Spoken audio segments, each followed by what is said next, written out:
Hello everyone, thanks for joining me today for this video. I've been promising you for a few weeks now that I'd get out a video about my opinions or perspectives on which vehicle is best for full timing, for van dwelling, to use a generic term there.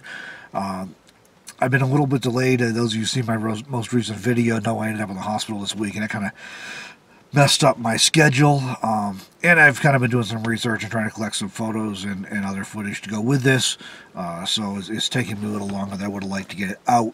The first thing I wanted to mention, though, before we get into this, is that it's kind of a subjective thing when you say which vehicle is the best to live in. So, you know, my needs and opinions and preferences, based on my experiences and budget and what have you, are probably very often going to be different from what you might choose, based on your needs and experiences and preferences and your budget and what have you. So it is subjective, but I'm going to make an attempt here to be as objective as possible, as neutral as possible, and to express, you know, to try and hopefully provide some valuable perspective if you're looking to get on the road and you're new to the road, or you're in your first vehicle, maybe you're thinking about making a jump to a second vehicle. So hopefully these things will help you out with that. So before and then as far as my experience, right, I mean, who am I to offer advice or opinions? Well, in the first place, I'm not claiming to know everything or to be the ultimate expert on van dwelling or full timing or RVing or anything else, but I do have some experience with it. I've been on the road full time for about 1.5 years now, this time around. In that time, I've been in 3 different vehicles. I started off in a 2013 Toyota Camry, and then switched into a converted cargo trailer, and then from there switched into the minivan. This is a 2003 Chrysler Town & Country. So, and in that time, I've also camped with and talked to and seen lots of people with different rigs, so I've got some pretty good exposure since I've been on the road. I've also done full and part-time vehicle dwelling for many years, off and on at different times and different capacities. Back in the year 2000, I spent about half a year living out of my first van dwelling experience, in an actual van, right? It was a 1974 Volkswagen bus, bay window. It was cool, man. I loved that thing. And unfortunately, back then, we just didn't have the resources we do these days, and so even though I was philosophically totally happy with living in a van, the experience was tough because I just didn't know a lot of the things I know now. So that was an adjustment.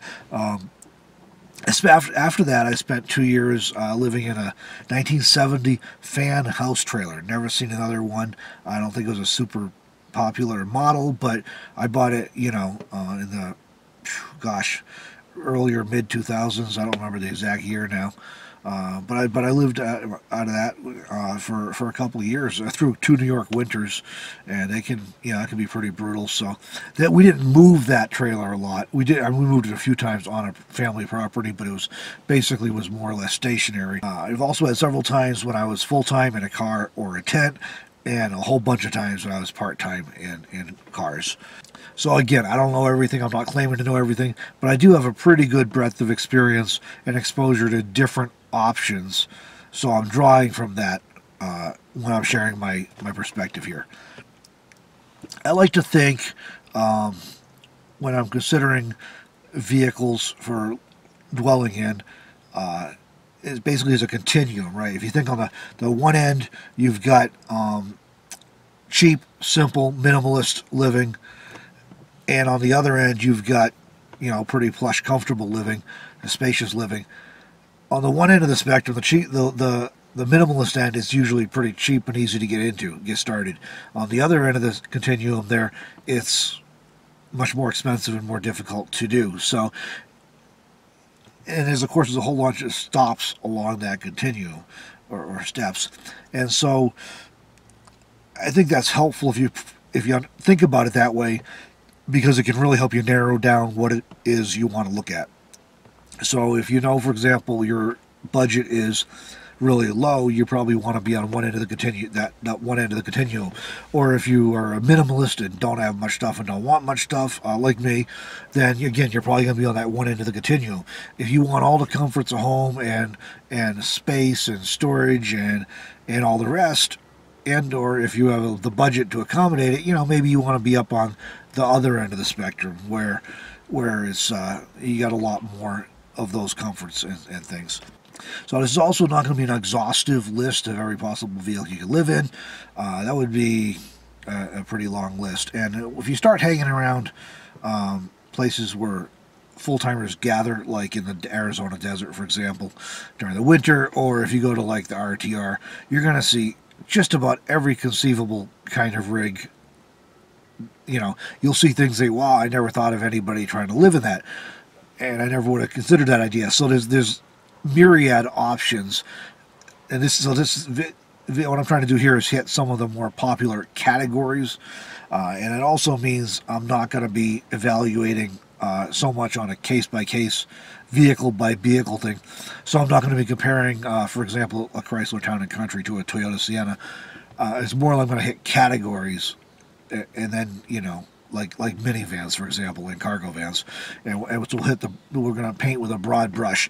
And that also means that there will be things that I'll say that are, there'll be the exception to every rule will come up.